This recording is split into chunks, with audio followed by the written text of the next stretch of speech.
প্রিয় দর্শক, আজ আসলাম আমরা একটা টমেটো খেতে।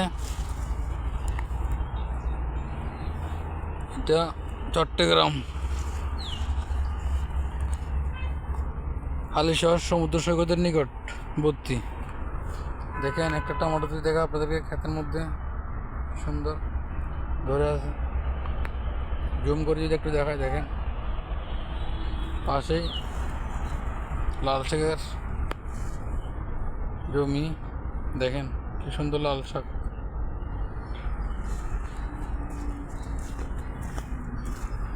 এই যে পাশে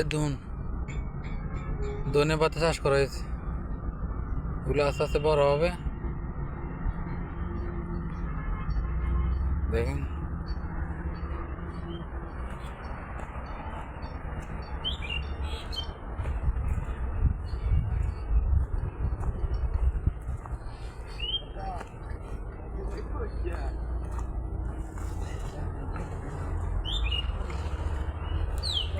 দেখেন কি সুন্দর পুকুর।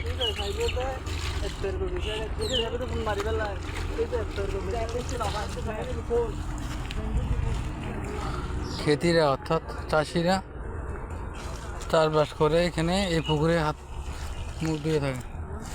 দেখেন কি সুন্দর।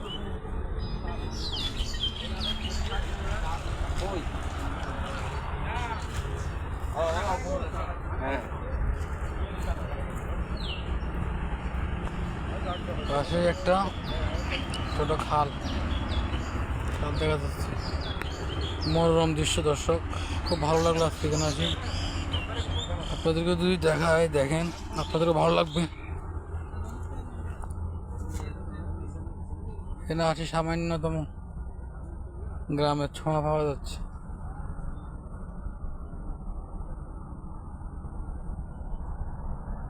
জাল দিয়ে মাছ ধরছে।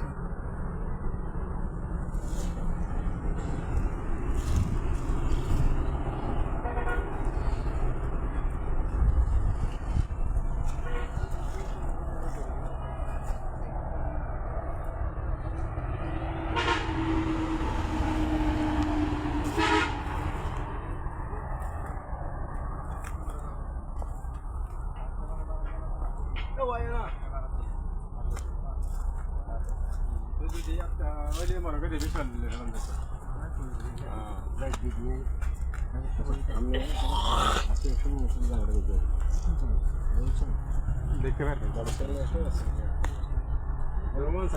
পয়সা দিব দিব হলে 26 থেকে 37 হাত কানা আছে না আমাদের আছে না আসেন যে বাড়ি বান্ধব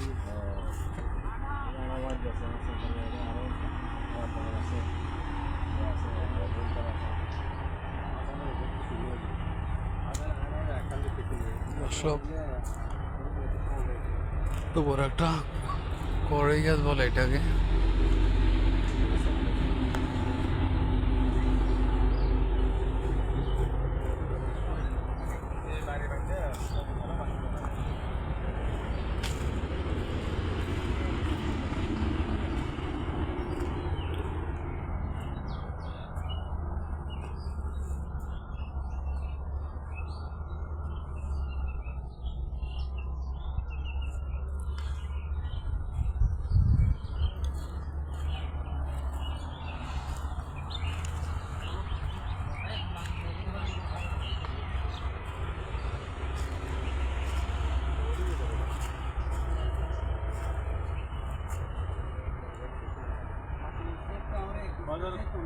বাজারত চলে গেলে 10 কেজি না হবে আল্লাহ দেখেন বাজার পাঠাইয়ে এখন চলে গেলে কিনা জি বাজার তাহলে পরে রিসেট উড়ে দিছে লই যাই বাড়িয়া বেতন দিয়ে দিছে এইটা দেখো এটা চলে লাগা এবার আলু শাকগুলো নিছেন? চলে লাগা দিতে হ্যাঁ হ্যাঁ চলে আসছে আলু শাকগুলো নিছেন? আমরা নিছি হ্যাঁ, এই তো স্বপন ভাই আমাদের সাথে আছে আজকে। স্বপন ভাই উনি জাতীয়তাবাদী কৃষক দলের হালিশহর থানার সেক্রেটারি। দেখেন দর্শক,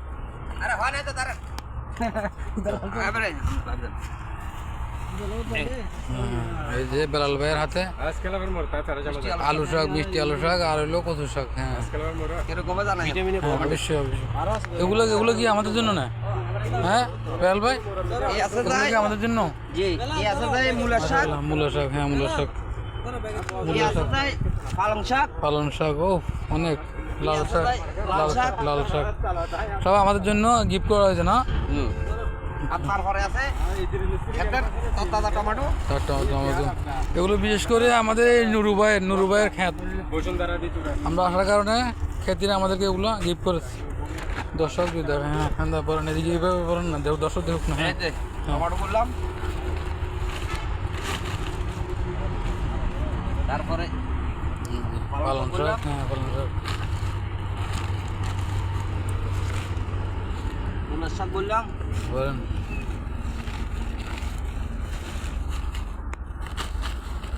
তারপরে লাল শাক বললাম, বলেন বলেন লাল শাক, একজন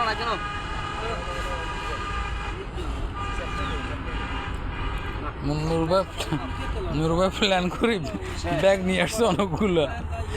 আরে নুরু ভাই বুঝি।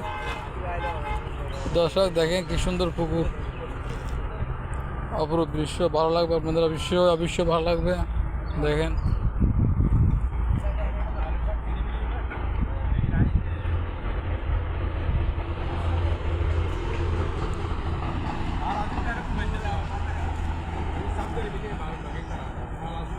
এই যে লাল শাকের ক্ষেত। এবার লাল শাকের ভাই সাহেব, লাল শাকের ভিতরে ওগুলো কিসের মিষ্টি কুমড়া দেখেন, লাল শাকের ভিতরে মিষ্টি কুমড়া গাছ বপন করা হয়েছে।